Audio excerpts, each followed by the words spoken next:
Karasıyan yolu çarma güdeni Karasıyan yolu çarma güdeni Yel akşam kenara ayduğun çağı Kanalın duyuna mezhan yedeyini Yel akşam kenara ayduğun çağı Ak yüzün gülünde aydın nur saçır Sergin şemal bedi arkasına geçir Tüygü firhoş ile puş bastım uçur Baktım koşanara ayduğun çağı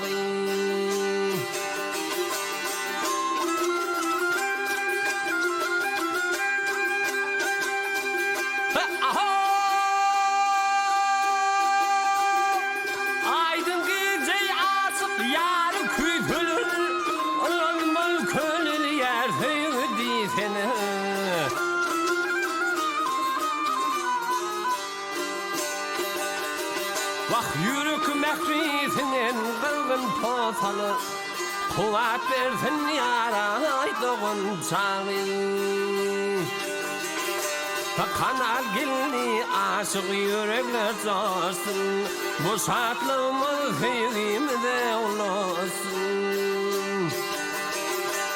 Zurutumuz temi kanalı düşsün Gel akşam kenara ayduğun çağı Bak surutumuz temi kanala düşsün